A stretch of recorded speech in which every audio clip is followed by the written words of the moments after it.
Well, the world's two biggest superpowers are preparing for a crucial face-to-face with Donald Trump, arriving in China amid tensions over trade and the war in the Middle East. With the Strait of Hormuz at a near standstill and global energy markets shaken, world leaders are under pressure to prevent the conflict from spiralling even further. So will the US-China meeting help ease global tensions? Joining us now is Professor Kerry Brown, Professor of Chinese Studies and Director of the China Institute. Welcome to the show, Professor. What role could China play in bringing this conflict to an end? Well, I think it hosted the Iranian foreign minister a few days ago in Beijing. It is actually going to host Putin a few days after Trump goes. So it shows its unique convening power. I think that China will probably want to impress on the United States the common interest they have in a global economy that kind of works, even if, it kind of might not work in the way that everyone wants, but at least it works. And so I think that they would probably want America to aim for, just sort of pacifying and going for a truce. No one can really win in these situations.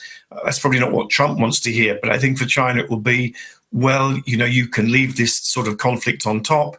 We would support that. We wouldn't be kind of trying to get in the way at all. We wouldn't be trying to, kind of manipulate the situation.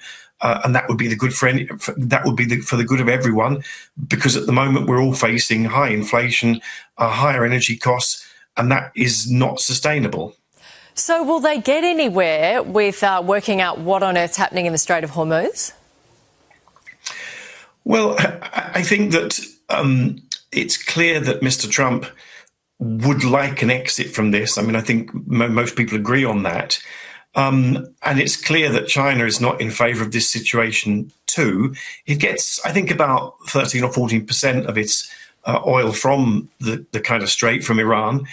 So it would want, it can live with that, but not for long term. It wants to resolve this. So I think the fact that this meeting was meant to be held a month ago, had to be delayed. The fact that Trump is going now for China is probably a sign that the Americans will want a discussion on this, they will expect it, and that there might be some movement. And I think that that's a good thing. What sort of movement could there be? Well, I think that the pressure on Trump is he can't exit the Iranian conflict without looking like he's winning.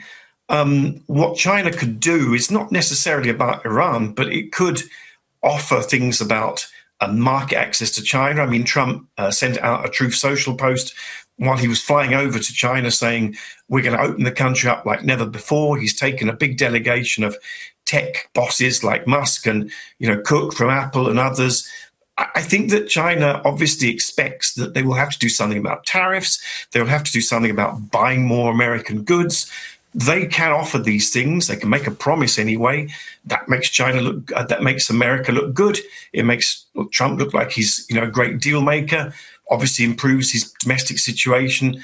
That will help with a knock-on impact on Iran. OK, well, times have changed since he stood there in the garden with the whiteboard and put all the tariffs on. Thank you very much for your time, Professor.